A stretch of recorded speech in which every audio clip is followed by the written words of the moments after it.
إن الحمد لله نحمده ونستعينه ونستغفره ونؤمن به ونتوكل عليه ونعوذ بالله من شرور أنفسنا ومن سيئات أعمالنا من يهده الله فلا مضل له ومن يضلل فلا هادي له وأشهد أن لا إله إلا الله وحده لا شريك له وأشهد أن سيدنا ونبينا محمد صلى الله عليه وسلم عبده ورسوله. அஸ்ஸலாமு அலைக்கும் வரஹ்மத்துல்லாஹி வபரகாத்து. பிஸ்மில்லாஹிர் ரஹ்மானிர் ரஹீம்.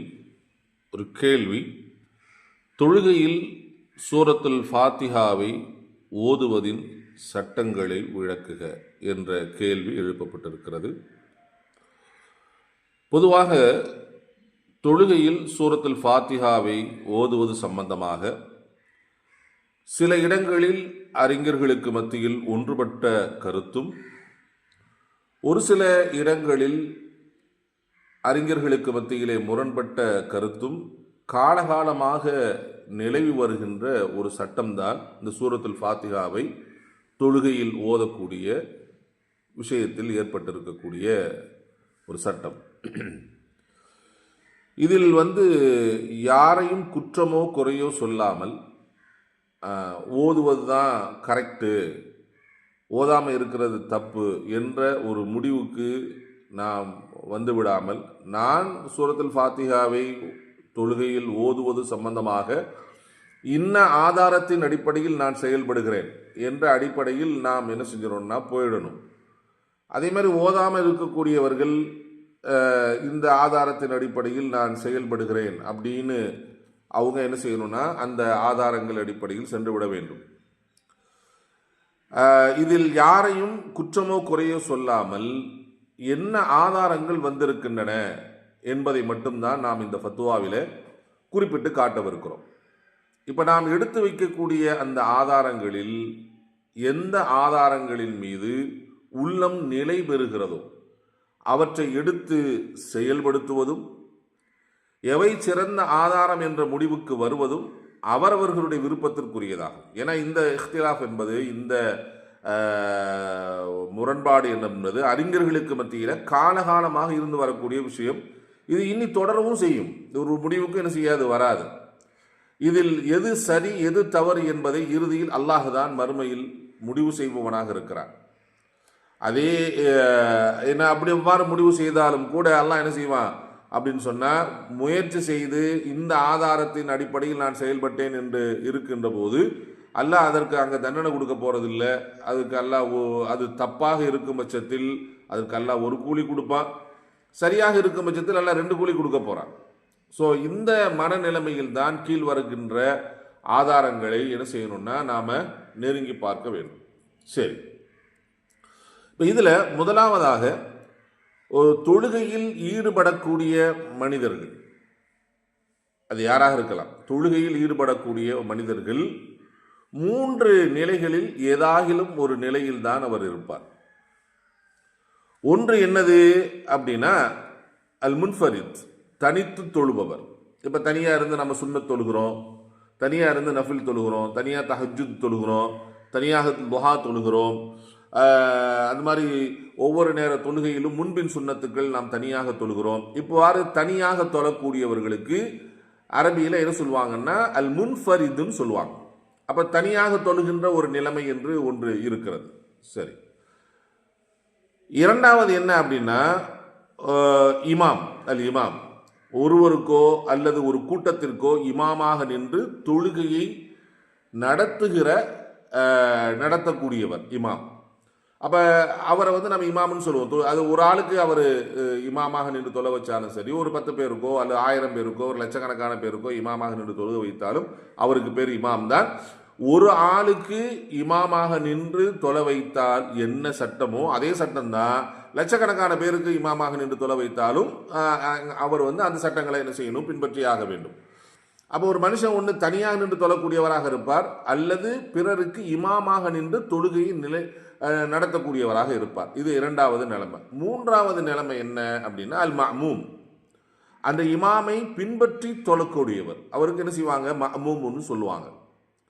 அப்போ ஒரு மனிதர் தொழுகையில் ஈடுபடக்கூடியவராக இருந்தால் ஒன்று தனியாக அல் முன்ஃபரிதாக இருந்து சுன்னத்துகளை நஃபிலை தொழக்கூடியவராக இருப்பார், அல்லது தொழுகையை நடத்துகிற இமாமாக என்ன செய்வார் இருப்பார், அல்லது அந்த இமாமை பின்பற்றி தொழக்கூடிய மஅமூமாக என்ன செய்வார் இருப்பார்.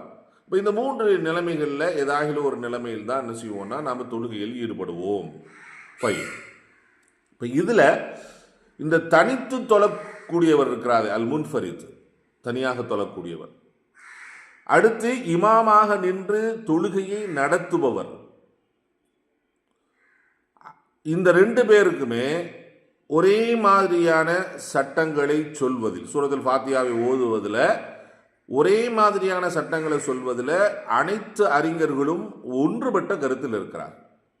என்ன கருத்து அப்படின்னா, தனியாக தொழுகக்கூடியவராக நாம் இருந்தாலும் சரி, இமாமாக நாம் நின்று தொழ வைக்கக்கூடியவராக இருந்தாலும் சரி, எல்லா தொழுகைகளிலும் எல்லா ரக்காத்துகளிலும் சூரத்துல் ஃபாத்திஹாவை அவசியமாக ஓதியே ஆக வேண்டும் என்ற இந்த கருத்தின் மீது அன்றிலிருந்து இன்று வரைக்கும் இருக்கக்கூடிய, முற்காலத்திலிருந்து இக்கால வரம் இருக்கக்கூடிய எல்லா அறிஞர்களும், இதில் மதுஹபுகள் கூட என்ன முரண்படவில்லை, எல்லா மதுஹபில் இருக்கக்கூடியவர்களும் சரி, எல்லா அறிஞர்களும் சரி ஒன்றுபட்ட கருத்தில் இருக்கிறார்கள். நீங்கள் தனியாக நின்று தொழுகிறீங்களா, உங்களுடைய எல்லா தொழுகைகளிலும் சரி, நீங்கள் எல்லா ரக்காயத்திலும் கண்டிப்பாக சூரத்துல் ஃபாத்திஹா ஓதியாக வேண்டும். அதேமாக நீங்கள் இமாமாக நின்று தொழுகையை நடத்துகிறீர்களா அப்படின்னு சொன்னால் எல்லா ரக்காயத்திலும் எல்லா தொழுகைகளிலும் எல்லா ரக்காயத்துகளிலும் கண்டிப்பாக நீங்கள் சூரத்துல் ஃபாத்திஹாவை ஓதியே ஆக வேண்டும் என்கிற இந்த கருத்தில்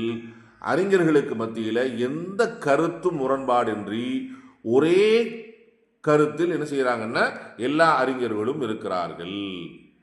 சரி, இப்போ 2 விஷயம் இங்கே கிளியர் ஆகுது. அப்போ தனித்து தொழக்கூடியவர் சூரத்துல் ஃபாத்திஹா ஓதக்கூடிய விஷயத்திலேயோ, இமாமாக நின்று தொழுகையை நடத்தக்கூடியவர் சூரத்துல் ஃபாத்திஹாவை எல்லா ரக்காயத்திலும் எல்லா தொழுகைகளிலும் ஓதுகின்ற விஷயத்திலோ அறிஞர்களுக்கு மத்தியில் எந்த கருத்து முரண்பாடும் இல்லை. அவர்கள் கண்டிப்பாக என்ன செய்யணும், ஓதியாக வேண்டும். தொழுகையில் சத்தமிட்டு ஓதுகின்ற தொழுகையாக இருக்கலாம், அல்லது அமைதியாக நின்று ஓதுகின்ற தொழுகையாக இருக்கலாம், எந்த தொழுகையாக இருந்தாலும் கண்டிப்பாக என்ன செய்யணும், தொழுதே சூரத்துல் ஃபாத்திஹாவை அனைத்து தொழுகைகளும் அனைத்து ரக்காயத்திலும் ஓத வேண்டும் என்பதில் ஒருமித்த கருத்தில் இருக்கிறார்கள்.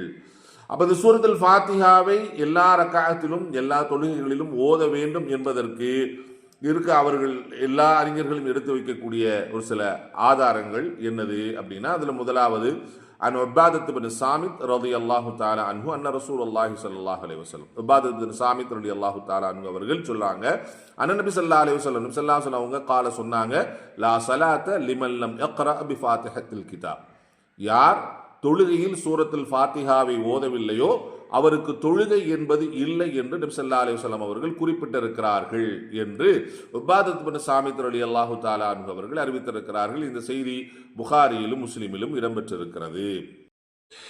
அதே போன்று முஸ்லிமில் இடம்பெற்றிருக்கக்கூடிய அபூ ஹுரைரா ரலியல்லாஹு தஆலா அன்ஹு அவர்கள் அறிவிக்கக்கூடிய ஒரு ஹதீஸ், அதனுடைய ஆரம்ப பகுதி, அது பின்னாடி வேறு சில விஷயங்கள் வருகிறது.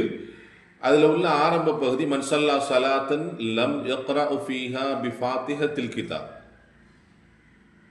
யார் ஒரு தொழுகையை தொழுகிறாரோ அந்த தொழுகையில் அவர் சூரத்துல் ஃபாத்திஹாவை ஓதவில்லையோ, ஃபஹிய ஹதாஜுன் யகூலுஹு ஸலாஸன், ஃபஹிய ஹதாஜுன், அது வீணானதாகும், ஃபஹிய ஹதாஜுன் என்று நபி ஸல்லல்லாஹு அலைஹி வஸல்லம் அவர்கள் 3 முறை சொன்னார்கள் என்று அபூ ஹுரைரா தஆலா அவர்கள் என்ன செய்கிறாங்க, அறிவிக்கின்றார்கள். அப்போ இந்த ஹதீஸை எல்லாம் நுக்சான் குறையுடையதாகும் என்பதாக என்ன செய்கிறாங்க, நபி ஸல்லல்லாஹு அலைஹி வஸல்லம் சொல்லியிருக்காங்க என்று அபூ ஹுரைரா தஆலா அவங்க அறிவிச்சிருக்காங்க. இந்த ஹதீஸ் இது போன்று இருக்கக்கூடிய ஹதீஸுகளை அடிப்படையாக கொண்டு ஒரு முன்ஃபரிதானவர், அதாவது தனித்து தொழக்கூடியவரும் ஒருவருக்கோ அல்ல பலருக்கோ இமாமாக நின்று தொழ வைக்கக்கூடியவரும் கண்டிப்பாக சூரத்துல் ஃபாத்திஹாவை ஓத வேண்டும் என்பதில் எல்லா அறிஞர்களும் ஒன்றுபட்ட கருத்தில் இருக்கிறார்கள். அறிஞர்களுக்கு மத்தியிலே எங்கே கருத்து முரண்பாடு என்பது ஏற்படுகிறது என்று சொன்னால்,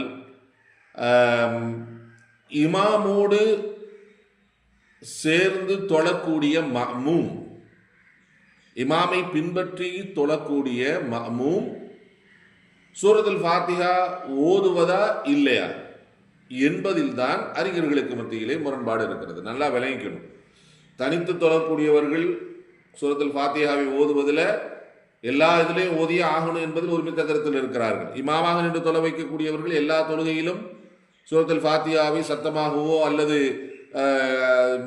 சப்தமில்லாமல் தொழக்கூடிய தொழுகையிலும் என்ன செய்யணும், கண்டிப்பாக சூரத்துல் ஃபாத்திஹா ஓதியாகணும் என்பதில் எல்லாரும் ஒருமித்த கருத்தில் இருக்கிறார்கள். எங்கே முரண்பாடு ஏற்படுகிறது என்று சொன்னால், மஅ்மூம் இமாமை பின்பற்றி தொழக்கூடியவர் சூரத்துல் ஃபாத்திஹாவை ஓதணுமா இல்லையா என்பதில் தான் கருத்து முரண்பாடு என்ன செய்கிறது, ஏற்படுகிறது. இப்போ இதில் முதலாவதாக நாம் பார்க்கலாம், இமாமுக்கு பின்னாடி தொழக்கூடிய மஅ்மூம் சூரத்துல் ஃபாத்திஹாவை ஓத தேவையில்லை, ஓதக்கூடாது என்பதாக சொல்லுகின்ற அறிஞர்கள். இப்போ அதுலேயும் கூட ஒரு சில விஷயங்கள் என்ன ஒரு சில அறிஞர்கள் என்ன சொல்கிறாங்கன்னா, சப்தமிட்டு தொழுகின்ற தொழுகைகளில் அந்த சப்தமிட்டு ஓதுவாங்களா இல்லையா, அதில் மஅ்மூம் வந்து என்ன செய்யக்கூடாது, சூரத்துல் ஃபாத்திஹா ஓதக்கூடாது, அது இமாம் ஓதுனா போதும். அமைதியாக இருக்கக்கூடிய நேரத்தில் மஅ்மூம் சேர்த்து ஓதிக்கலாம் என்பதில் ஒரு சில அறிஞர்கள் என்ன செய்கிறாங்க, கருத்து சொல்லுகிறாங்க. ஒரு சில அறிஞர்கள் மொத்தமாக இமாமோடு சேர்ந்து தொழுகின்ற போது மஅ்மூம் எந்த சந்தர்ப்பத்திலும் சத்தமிட்டு ஓதினாலும் சரி சத்தமிட்டு ஓதாட்டலும் சரி எல்லா இடத்திலையும் என்ன செய்யக்கூடாது, மஅ்மூம் வந்து ஓதக்கூடாது என்ற கருத்தில் இருக்கிறார்கள். மூன்றாவது, எல்லா தொழுகைகளிலும் ஒரு முன்ஃபரித் ஒரு தனித்து தொழக்கூடியவர் எவ்வாறு சூரத்துல் ஃபாத்திஹாவை எல்லா தொழுகைகளிலும் எல்லா ரக்காயத்திலும் ஓதணுமோ அது மாதிரி என்ன செய்யணும் அப்படின்னு சொன்னால், இமாமை பின்பற்றி தொழக்கூடியவரும் இந்த சப்தமிட்டு ஓதக்கூடிய தொழுகை அல்லது ஓதாத தொழுகை இது எல்லாத்திலையும் கண்டிப்பாக சூரத்துல் ஃபாத்திஹா ஓத வேண்டும் என்ற கருத்தில் இருக்கிறார்கள். அப்போ மஅ்மூம் இமாமை பின்பற்றி தொழக்கூடியவர் சூரத்துல் ஃபாத்திஹாவை ஓதுகின்ற விஷயத்தில் அறிஞர்களுக்கு மத்தியிலே 3 விதமான கருத்து முரண்பாடு இருக்கிறது. ஒன்று என்னது அப்படின்னு சொன்ன, சப்தமிட்டு ஓதக்கூடிய ரக்காத்துகளில் ஓதக்கூடிய தொழுகைகளில் மஅ்மூம் என்ன செய்யக்கூடாது, சூரத்துல் ஃபாத்திஹா ஓதக்கூடாது. சப்தம் இல்லாமல் ஓதுகின்ற தொழுகையில என்ன செஞ்சுக்கலாம், சூரத்துல் ஃபாத்திஹா ஓதிக்கலாம் என்பது ஒரு கருத்து. ரெண்டாவது கருத்து, இமாமை பின்பற்றி விட்டால் சப்தமிட்டு ஓதுறதோ அல்ல ஓதாததோ எல்லாத்திலையும் என்ன செய்யணும், சூரத்துல் ஃபாத்திஹா ஓதக்கூடாது என்பது கருத்து, இரண்டாவது கருத்து. மூன்றாவது என்ன அப்படின்னா, எல்லா தொழுகையிலையும் இமாமாக இருந்தாலும் மாமூமாக இருந்தாலும் கண்டிப்பாக ஓதியே ஆகணும் என்பது மூணாவது கருத்து. இப்போ ஒவ்வொன்றுக்கான ஆதாரங்களை நாம் என்ன செய்யலாம் பார்க்கலாம். وَاسْتَدَلَّ مَنْ قَالَ أَنَّهَا لَا تَجِبُ عَلَى الْمَأْمُومِ بِالصَّلَاةِ الْجَهْرِيَّةِ بِمَائِلٍ. ஒரு சில அறிஞர்கள் சப்தமிட்டு ஓதுகின்ற தொழுகைகளில் இமாமை பின்பற்றி தொழக்கூடியவரின் மீது சூரத்துல் ஃபாத்திஹா ஓதுவது வாஜிபில்லை, அவசியமில்லை என்று சொல்லக்கூடியவர்கள் கீழ்காணும் இந்த ஹதீஸை என்ன செய்கிறாங்க அப்படின்னு சொன்ன ஆதாரமாக கொள்கிறார்கள். என்னது, பன் கான லஹு இமாம், யாருக்கு இமாம் இருக்கிறாரோ, ஃபக்ராஅத்துல் இமாமி லஹு கிராஅத், இமாமுடைய கிராஅத்து தான் அவருக்கான கிராஅத்து என்று என்ன செய்திருக்கிறது, ஒரு ஹதீஸ் வந்திருக்கிறது. இந்த செய்தி அஹ்மதிலும் இப்னு மாஜாவிலும் இடம்பெற்றிருக்கிறது. ஆனால் இந்த விஷயம் என்னன்னா, இப்போ இமாமுடைய கிராஅத்து மாமூமுக்கு சரியா போகும். அப்போ இமாம் சப்தமிட்டு ஓதுறப்ப அந்த சப்தத்தை அந்த கிராஅத்தை வந்து இமாமும் கேட்கிறார், சூரத்துல் ஃபாத்திஹா சப்தமிட்டு ஓதுறப்ப கேட்கிறார். அப்போ கேட்குறப்ப அதுவே என்ன செஞ்சிடும், மாமூமுக்கு போதுமாகும் என்ற இந்த ஹதீஸை ஆதாரமாக காண. எனவே அவர் என்ன செய்ய தேவையில்லை, சப்தமிட்டு இமாம் வந்து சூரத்துல் ஃபாத்திஹா ஓதுறப்ப மாமூம் வந்து ஓத தேவையில்லை என்பதாக என்ன செய்கிறாங்க, இந்த ஹதீஸை கொண்டு ஆதாரம் பிடிக்கிறார்கள். ஆனால் வஹுவ ஹதீஸுல் ضعيف, ஆனால் இந்த ஹதீஸ் பலகீனமான ஹதீஸ் ஆகும். قال عنه البخاري في جزء القراءة خلف الإمام. இமாம் புகாரி ரஹ்மத்துல்லாஹி அவர்கள் இதை தொட்டும் என்ன சொல்லியிருக்காங்க, தங்களுடைய இமாமுக்கு பின்னால் கிராஅத் ஓதுவது என்பது சம்பந்தமான பாடத்தில் சொல்லியிருக்காங்க. ஹாதா ஹபருன் லம் யஸ்புத் இந்தல் அஹ்லில் இல்மி லிஇர்சாலிஹி வ இன்கிதாஇஹி. இந்த ஹதீஸில் ரெண்டு வகையான விஷயம் இருக்கிறது. ஒன்று முர்சலாகவும் இருக்கிறது, அதே போன்று அறிவிப்பாளர் தொடர் இன்கிதாவாக முற்றுப்படாமல் என்ன செஞ்சிருக்கு, இடையில் விடுபட்டு போனதாகவும் இருக்கிறது. எனவே இந்த ஹதீஸ் என்ன இருக்கு அப்படின்னு சொன்னா, ஒரு உறுதியான அறிவிப்பாளரை கொண்டிருக்கக்கூடிய செய்தி அல்ல என்பதாக முஹர்ரமுல்லா அவர்கள் என்ன செய்யறாங்க, தங்களுடைய இந்த ஹதீஸ் சம்பந்தமான கருத்தை தெரிவித்திருக்கிறார்கள். எனவே இந்த ஹதீஸ் லைஃபான ஹதீஸ். அப்ப இந்த லைஃபான ஹதீஸை வச்சு நாம என்ன செய்ய முடியாதுன்னா, ஒரு சட்டத்தை கொடுக்க முடியாது. ஃபதாயிலான விஷயத்துல கூட என்ன செய்யலாம் அப்படின்னா, மற்ற சரியான ஹதீஸுக்கு முரண்படாமல் இருந்துச்சுன்னு சொன்னா என்ன செஞ்சுக்கலாம், அதை நாம் ஒரு ஃபதாயிலுக்கு எடுத்துட்டு போயிடலாம். ஆனால் இது ஒரு சட்ட ரீதியான விஷயமாக இருக்கிறப்போ லைஃபான ஹதீஸை நாம் என்ன செய்ய முடியாதுன்னா அதை எடுத்துக்கொள்ள முடியாது. வகால அன்ஹு இப்னு ஹஜர் ஃபில் ஃபத்ஹுல் பாரி, இமாம் இப்னு ஹஜர் ரஹ்மத்துல்லாஹி அவர்கள் இந்த ஹதீஸை தங்களுடைய ஃபத்ஹுல் பாரியிலே பதிவு செய்து விட்டு அவங்க இந்த ஹதீஸ் சம்பந்தமாக கருத்து சொல்றாங்க. ஹதீஸுன் தஈஃபுன் இந்தல் ஹுஃபாஸ், ஹதீஸுடைய மரணத்துறையில் இருக்கக்கூடிய ஹதீஸ் துறையில் இருக்கக்கூடிய அத்தனை அறிஞர்களிடமும் இந்த ஹதீஸ் லைஃபானதாகும் என்பதாக என்ன செய்யறாங்க, இந்த ஹதீஸுக்கு ஹதீஸுடைய தரத்தை இப்னு ஹஜர் ரஹ்மத்துல்லாஹி அவர்கள் சொல்லி காட்டுகிறார். அப்ப இந்த ஹதீஸ் லைஃபாக இருக்கிறப்ப என்ன செய்ய முடியாது, சட்டத்தை எடுக்க முடியாது. சரி, அவங்க எடுத்து வைக்கக்கூடிய இன்னொரு ஹதீஸ் என்ன அப்படின்னு சொன்னா, இமாம் சத்தமிட்டு ஓதுறப்ப நாம் என்ன செய்ய தேவையில்லை, ஓத தேவையில்லை அப்படிங்கிற அந்த ஹதீஸ் இருக்கா, அந்த ஓத தேவையில்லை என்பதற்கு அவர்கள் எடுத்து வைக்கக்கூடிய இன்னொரு ஒரு ஆதாரம் என்ன அப்படின்னு சொன்னா, சூரத் ஆராஃப்ல 204வது வசனமா வருகின்ற வசனத்துல அல்லாஹ் சொல்றான், வைதா குரிஅல் குர்ஆனு ஃபஸ்தமிஉ லஹு வ அன்சிது லஅல்லகும் துர்ஹமூன். உங்களுக்கு இடையில் குர்ஆன் ஓதி காமிக்கப்பட்டால் நீங்கள் செவிதாழ்த்தி வாய் பொத்தி என்ன செய்யுங்க, அதை கேளுங்க, அப்பொழுதுதான் நீங்க ரஹ்மத் செய்யப்படுவீர்கள் என்பதாக அல்லாஹ் சுப்ஹானஹு வ தஆலா சொல்லி காட்டுகிறார். அப்ப குர்ஆன் ஓதப்படுது, ஓதப்படுறப்ப நாம என்ன செய்யக்கூடாது, ஓதக்கூடாது, அந்த ஓதுறதை கேட்கணும் என்பது அல்லாஹ்வுடைய கட்டளையாக இருக்கிறது. எனவே இமாம் சப்தமிட்டு சூரத்துல் ஃபாத்திஹா ஓதினா மாமும் ஓதக்கூடாது, அதை கேட்கணும். இமாம் சத்தமிட்டு ஓதாட்டி என்ன செஞ்சுக்கலாம், அவர் ஓதிக்கொள்ளலாம் என்பதாக இந்த இரண்டாவது ஆதாரத்தை என்ன செய்யறாங்க, எடுத்து வைக்கிறார்கள். அடுத்ததாக இமாம் சப்தமிட்டு ஓதுகின்ற போது மாமூமாக இருக்கக்கூடியவர்கள், சத்தமிட்டு ஓதக்கூடிய தொழுகைகளில் மாமூமாக இருக்கக்கூடிய இமாமை பின்பற்றி தொழக்கூடியவர்கள் சூரத்துல் ஃபாத்திஹா ஓத தேவையில்லை என்று சொல்லக்கூடியவர்கள் அதற்கு ஆதாரமாக எடுத்து வைக்கக்கூடிய மூன்றாவது ஆதாரம் என்னன்னா, அபூ ஹுரைரா ரலியல்லாஹு தஆலா அன்ஹு அவர்கள் அறிவிக்கக்கூடிய செய்தி முஸ்லிமிலே இடம்பெற்றிருக்கிறது, புகாரியிலும் இடம்பெற்றிருக்கிறது. சின்ன ஒரு கருத்து, சின்ன ஒரு வார்த்தை வித்தியாசத்துடன் இடம்பெற்றிருக்கிறது. அதோடு மட்டும் இல்லாமல் இன்னும் பல கிதாபுகளில் அந்த செய்தி இடம்பெற்றிருக்கிறது. இப்னு மாஜாவிலும் அது இடம்பெற்றிருக்கிறது. என்னது அப்படின்னு சொன்னால், அபூ ஹுரைரா ரலியல்லாஹு தஆலா அவர்கள் அறிவிக்கிறார்கள், இன்னமா ஜுஇலல் இமாமு லியுத்தம்ம பிஹி, ஜமாத்து தொழுகையில் இமாம் ஆக்கப்பட்டிருப்பதெல்லாம் அவரை கொண்டு பரிபூர்ணத்துவப்படுத்துவதற்குத்தான், அவரை கொண்டு பின்பற்றுவதற்குத்தான். எனவே ஃபைதா கப்பர ஃபகப்பிரு, அவர் தக்பீர் சொன்னால் நீங்களும் தக்பீர் சொல்லுங்க. வைதா கரஅ ஃபஅன்சிது, அவர் ஓதினால் நீங்கள் என்ன செய்யுங்க, வாய்ப்பத்தி இருங்க. அவர் கிராத் ஓதினார்னா வாய்ப்பத்தி இருங்க. வைதா கால கைருல் மக்தூபி அலைஹிம் வலத்தாலீன், அவர் கைருல் மக்தூபி அலைஹிம் வலத்தாலீன் என்று கூறினால் ஃபகூல் ஆமீன், நீங்கள் ஆமீன் என்று சொல்லுங்கள். வைதா ரகஅ ஃபர்கஉ, அவர் ருக்கு செய்தால் நீங்கள் ருக்கு செய்யுங்க.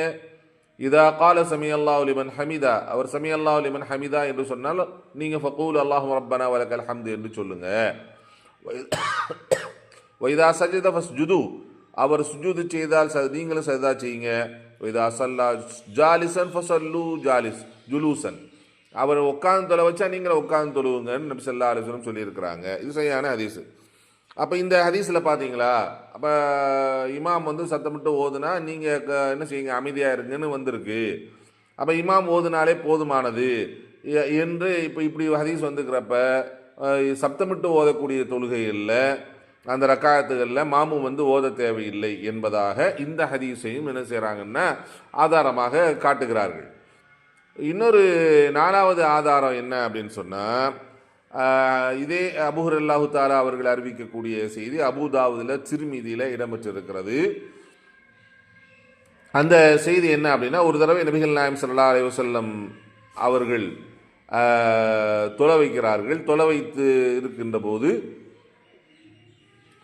பின்னாடி இருந்து என்ன செய்யுதுன்னா சஹாபாக்கள் சப்தம் என்ன செய்கிறாங்க, சப்தம் என்ன செய்கிறது, வருகிறது சொன்னால் ஓதக்கூடிய சப்தம் வருகிறது. அப்போ இந்த செய்தியை என்ன செய்கிறாங்கன்னா அபூ ரலியல்லாஹு தஆலா அறிவிக்கிறாங்க, அன்ன ரசூலுல்லாஹி ஸல்லல்லாஹு அலைஹி வஸல்லம் இன்சரஃப மின் ஸலாத்தில் ஜஹ்ர ஃபீஹா பில் கிராஅ, சப்தமிட்டு ஓதக்கூடிய தொழுகை ஒன்றிலிருந்து நபி ஸல்லல்லாஹு அலைஹி வஸல்லம் அவங்க முடிச்சுட்டு எங்கள் பக்கம் திரும்பினாங்க. ஃபகால ஹல் கரஅ அஹதும் மின்கும் மஇ ஆனிஃபா, என்னோடு சேர்ந்து யாரும் உங்களில் யாரும் இப்போது கிராத் ஓதினீங்களா அப்படின்னு கேட்டாங்க.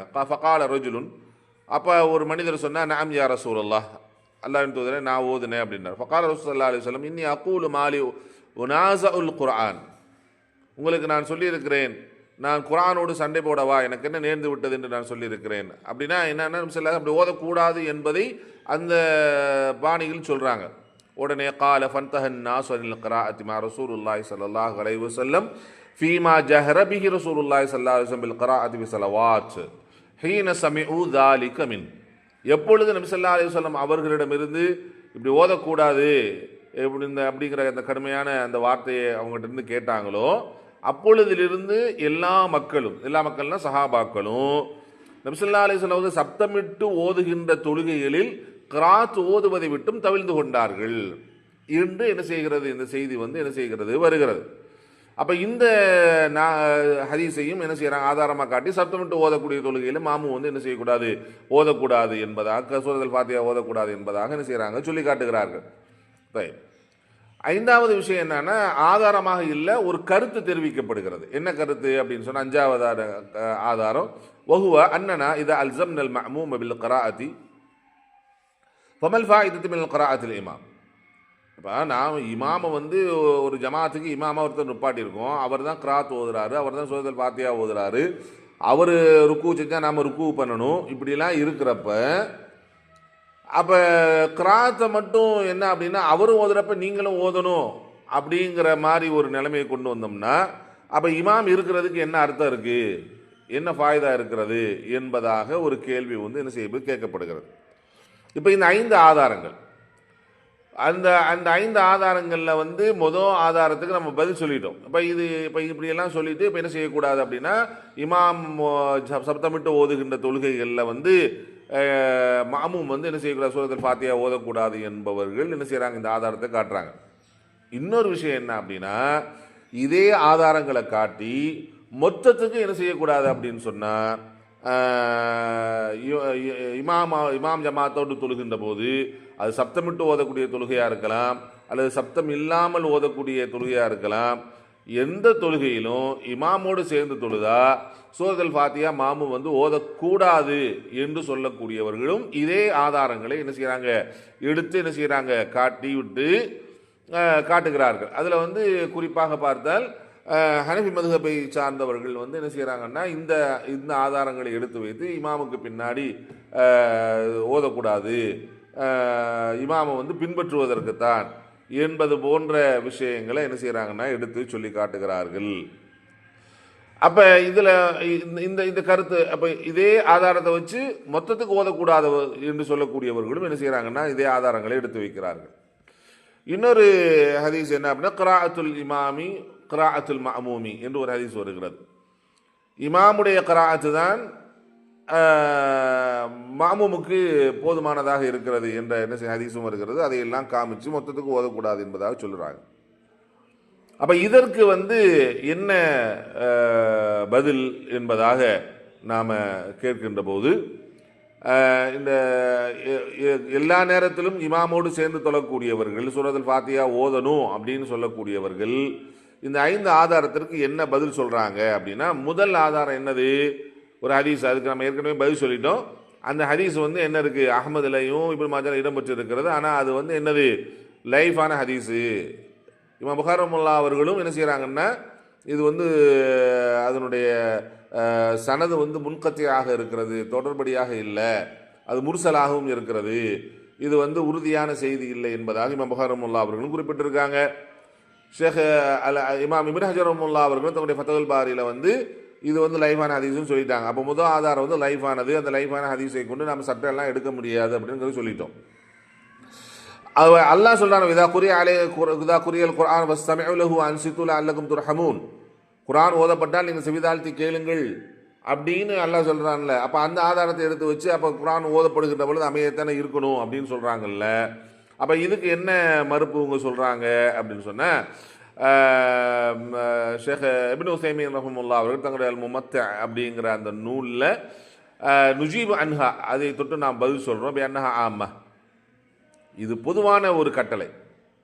குர்ஆன் ஓதப்பட்டால் நீங்கள் செவிதாழ்த்தி கேளுங்கள் என்பது வந்து என்னது, ஒரு பொதுவான கட்டளை.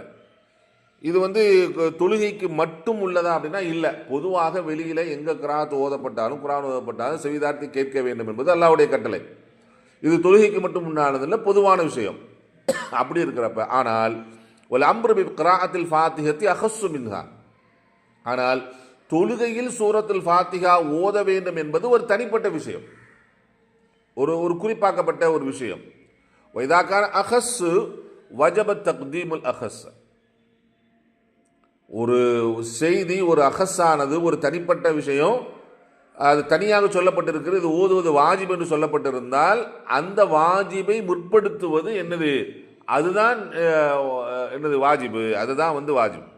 கிராத் ஓதி ஆகணும், சூரத்துல் ஃபாத்திஹா ஓதாட்டி தொழுகையே இல்லை அப்படின்னு நபி ஸல்லல்லாஹு அலைஹி சொல்லியிருக்காங்கன்னா அது வந்து என்னது, ஒரு தனிப்பட்ட முறையில் இருக்கக்கூடிய ஒரு அஹஸ்ஸான ஒரு குறிப்பாக்கப்பட்ட வாஜிபு. அப்போ அதை என்ன செய்யக்கூடாது அப்படின்னா பொதுவான ஒரு விஷயத்தில் வந்துக்கிட்டு என்ன செய்யக்கூடாது, அதை வச்சுட்டு இதை தடுக்கக்கூடாது. அப்போ இதை நாம் என்ன செய்யணும், முற்படுத்தி விட வேண்டும். அப்போ அதனால் அந்த வசனம் என்ன செய்யாது, இதுக்கு ஒத்து வராது, இது அஹஸ்ஸானது, இது இங்கே வந்து சூரத்துல் ஃபாத்திஹா ஓதுவதை அது தடை செய்யாது என்பதாக என்ன செய்யறாங்க ஷேக் இப்னு உஸைமீன் ரஹ்மத்துல்லாஹி அவர்கள் குறிப்பிடுகிறார். அதே நேரத்தில் அந்த கடைசியாக ஒரு 5வது ஆதாரணமாக இமாமையும் ஓத விட்டு மாமையும் ஓத சொன்னால் இமாம் இருக்கிறதுல என்ன ஃபாய்தா இருக்குது, என்ன பலன் இருக்கிறது என்பதாக கேட்குறாங்களா இல்லையா. வமா கௌலுஹு அன்னஹு லா ஃபாயிதத்த மன் ஜஹரல் இமாம இதா அல்ஸம்னல் மஅமூம பில் க்ராஅ ஃபனகூல், அதாவது யார் வந்து இமாமையும் ஓத சொல்லிட்டு மஅமூமையும் ஓத சொன்னால் அதில் என்ன ஃபாய்தா இருக்குன்னு கேட்குறாங்கல்ல, அதுக்கு வந்து ஃபனகூல் நாம் சொல்லுவோம் அதான் கியாஸ், இது வந்து கியாஸ், இது ஒரு சட்டம் இல்லை, இது ஒரு ஆதாரம் இல்லை, உங்களுடைய அடிப்படையில் தோன்றுகின்ற ஒரு ஒரு கருத்து தான். ஆனால் இது கியாஸ் எப்படி இருக்கு, முகாபலத்தின் நஸ், ஆதாரத்திற்கு முரணாக இருக்கிறது, ஆதாரத்துக்கு எதிராக இருக்கிறது. காத்து ஓதுங்க, சூரத்துல் ஃபாத்திஹா ஓதுங்க என்று நபி ஸல்லல்லாஹு அலைஹி வஸல்லம் சொல்லி இருக்கக்கூடிய அந்த ஆதாரத்திற்கு இது முரணாக இருக்கின்ற போது வல் கியாசு ஃபி முகாபலத்தின் நஸ் முத்தரஹம், ஆதாரத்திற்கு எதிராக வருகிற கருத்துக்கள் தூக்கி எறியப்படுமே தவிர அந்த கியாசுகள் வந்து என்ன செய்யப்படும், அது ஒப்புக்கொள்ளப்பட மாட்டாது, அது தூக்கி வச்சுருவோம் ஒரு பக்கம். இங்கே கியாசை கொண்டு வந்து என்ன செய்யக்கூடாது அப்படின்னா ஆதாரத்துக்கு எதிரான ஒரு விஷயத்தை வச்சுக்கிட்டு அதை வச்சு சட்டம்லாம் ஏற்றக்கூடாது என்பதாக என்ன செய்கிறாங்கன்னா சொல்லி காட்டுகிறார்கள். அப்போ இப்போ இந்த 5வது ஆதாரமும் என்ன செய்யாதுன்னா ஏற்றுக்கொள்ளப்பட மாட்டாது என்பதாக என்ன செய்யறாங்க சொல்லி காட்டுகிறார்கள். அப்போ மீதம் இருக்கக்கூடியது 2 ஹதீஸுகள் இருக்கிறது. என்னது, அபூ ரல்லாஹு தஆலா அவர்கள் அறிவிக்கக்கூடிய இன்னமா ஜுஇலல் இமாம் யுதம்மு பிஹி, இமாம் அவர்கள் ஆக்கப்பட்டிருப்பது அவரை கொண்டு நாம் பின்பற்றுவதற்கும் அவரை கொண்டு பரிபூர்ணப்படுத்துவதற்கும் தான். அவர் ஓதுனா நீங்கள் கேளுங்க, அவர் தக்பீர் சொன்னால் நீங்கள் தக்பீர் சொல்லுங்கன்னு சொல்லக்கூடிய அந்த ஹதீஸையும், அது மாதிரி நான் ஓதுகின்ற பொழுது என்ன குர்ஆனோட சண்டை போட விடாதீங்க அப்படிங்கிற மாதிரி நபி ஸல்லல்லாஹு அலைஹி வஸல்லம் தடுத்ததுக்கு பின்னாடி சஹாபாக்கள் சப்தமிட்டு ஓதக்கூடிய தொழுகை இல்லை, கிராத் ஓதுவதை விட்டு தவிழ்ந்து கொண்டார்கள் என்று வருகிற இந்த 2 ஹதீஸும் தான் இங்கே மீதம் இருக்கிறது. அப்போ இந்த ஹதீஸுக்கு என்ன பதில் இருக்குது அப்படின்னு சொன்னால், இந்த ஹதீஸை மட்டும் நம்ம பார்க்காம இதற்கு மாற்றாக வந்திருக்கக்கூடிய இன்னொரு சில ஹதீஸுகளை நாம் எடுத்து பார்த்தால் இந்த ஹதீஸை நாம் எப்படி விளங்கணும், இந்த 2 ஹதீஸுகளையும் நம்ம எப்படி விளங்கணும் அப்படிங்கிறது வந்து நமக்கு என்ன செய்யும், புரிய வரும். அந்த ஹதீஸை நாம் என்ன செய்வோம் இப்போ பார்ப்போம்.